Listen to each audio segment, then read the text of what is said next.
मुझो नालो मारवी लतीफ़ी आहे। मुझो ताल्लुक वुमेन डेमोक्रेटिक फ्रंट सां आहे। मां यूनिवर्सिटी में पढ़ाईंदी भी आहियां। अॼु जेको असां हिते गॾु थिया आहियूं उस्ताद बुखारी जे कठ ते, त सभ खां पहिरियों त मां मुबारक थी ॾियां university of art and culture खे, जंहिं हिकिड़ो 7 ॾींहंनि जो मुसलसिल हिकिड़ो सिलसिलो हलायो आहे उस्ताद बुखारी जे किताबनि ते ऐं मुख़्तलिफ़ मौज़ू खणी करे। उहो जर्नलिज़म हुजे, उहो माहौलियात हुजे, उहो सियासत हुजे, मौसीक़ी हुजे, अदब हुजे। सो मां सम्झां थी त इन्हनि प्रोग्रामनि जी असां वटि न फुक़दान आहे। असां वटि ख़ासि करे यूनिवर्सिटियुनि में अहिड़नि प्रोग्रामनि जो हुजणु तमामु घणी हिकिड़ी ख़ुशाइंद ॻाल्हि आहे, जेका हिन यूनिवर्सिटी खे इहो क्रेडिट वञे थो।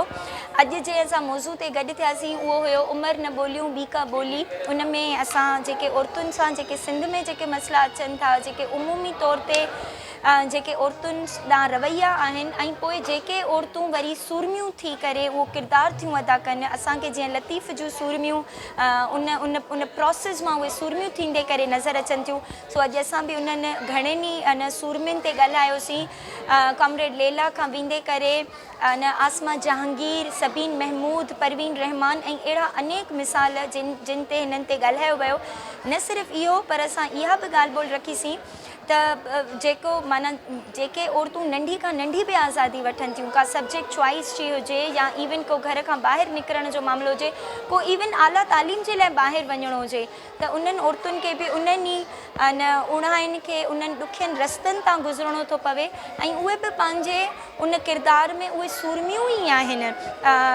जिन सूरमियुनि खे जेको आहे लतीफ़ ॻायो आहे, या जिन सूरमियुनि जी जेको आहे उस्ताद बुखारी ॻाल्हि थो करे, उहा मारवी हुजे, उहा जेको आहे ससुई हुजे, उहा सुहिणी हुजे, मारवी जेका पंहिंजे वतन लाइ विढ़े थी, त असांजे लाइ मिसाल सबीन महमूद जो आहे, असां लाइ मिसाल आसमा जहांगीर जो आहे, परवीन रहमान जो आहे, जेके पंहिंजी ज़मीन जे लाइ विढ़नि थियूं। जिन चयो त इंक्रोचमेंट जे ख़िलाफ़ु हुजे या जेके जाबिर आहिनि, असां उन्हनि जे ख़िलाफ़ु आवाज़ था उथारियूं।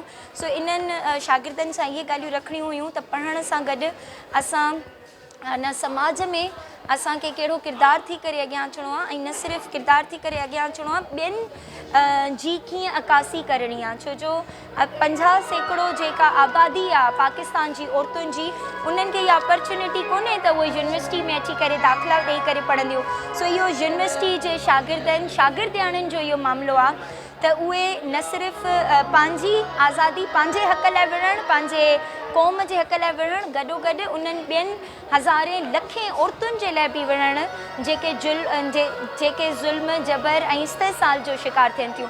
सो इन्हनि घणनि ई ॻाल्हियुनि ते ॻाल्हि ॿोल रखी वई। ख़ुदि छोकिरनि खे बि छोकिरियुनि खे बि इहो ॿुधायो वियो त इहो तव्हांखे फ़ैसिलो करिणो पवंदो त तव्हां कंहिंजो किरदार था अदा कयो। तव्हां ॾम जेको आहे ॾेर ॾूंगरनि जो किरदार था अदा कयो, जेके मुश्किलातूं पैदा कंदा आहिनि, या तव्हां लतीफ़ जे हक़ सच जो किरदार अदा करे न सिर्फ़ु पाण खे पर पंहिंजे समाज खे सुहिणो था बणायो। महिरबानी।